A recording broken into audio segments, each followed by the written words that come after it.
It looks like Cobra Commander sent out a call for bids on a super heavy tank, and Christopher George has answered in a strong way. He has created the Mega H.I.S.S. Christopher asked if I would make a video about this massive piece of armor, so let's dive in and take a look. The H.I.S.S is iconic, a beautiful design, but it's not a heavyweight tank. This leaves a hole in Cobra's forces. They need a main battle tank, or maybe they need more. They need a mega tank. The idea of a mega tank or a land battleship has been floated around since the invention of the tank. The Megaforce toy line had amazingly gigantic vehicles that were centered around massive rolling war machines. But this isn't just the stuff of fiction. Christopher based his design on the German R100 from World War II. While the Rat, as it was called, was never built, it was funded and fully designed to combine the turret of a battleship with the chassis of a massive tank. Nothing on land could stand up to the power of naval cannons, allowing such a beast to take out pretty much anything. If Cobra could ever field such a war machine, it could engage ships off the coast of Cobra Island, decimate fixed targets like airfields, take out enemy armor like the Mauler Mobat, even the MCC. There'd be no stopping it. So now let's look at the design. While the Mega H.I.S.S sports some serious armor, it would not be able to hold up to direct bombardment from the air. Wisely, Christopher has made sure to guard his design with multiple anti-air guns.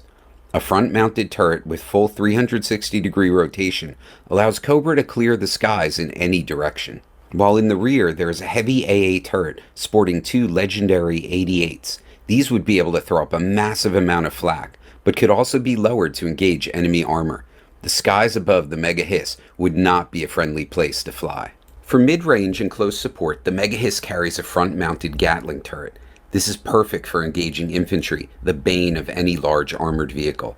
Then, on either side of the chassis are mounted large caliber cannons for engaging armored and infantry targets on either flank.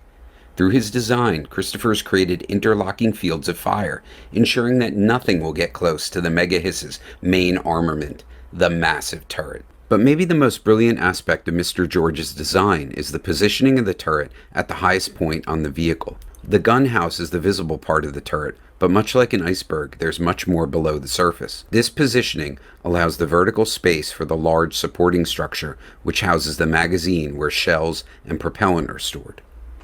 And lastly, we can look at the thoughtful accommodation of crew positioning and access. From the large cockpit to the armored crew positions to the many walkways and ladders, Christopher has created believable details that allow his Cobra troopers to operate this massive tank. And lastly, I'd like to discuss how Christopher built this amazing tank. While the finished product is beautiful, there's also a beauty in the process and the underlying structure. Christopher works in paper and cardboard, and in many cases, he recycles used boxes, as you can see in the video. There's also wood used for the barrels, but surprisingly only a small bit of plastic, mainly used for the windows. There's just something mesmerizing about this handcrafted process, and I think it results in something very tactile and really well proportioned. Seeing Christopher's process has really influenced my own work.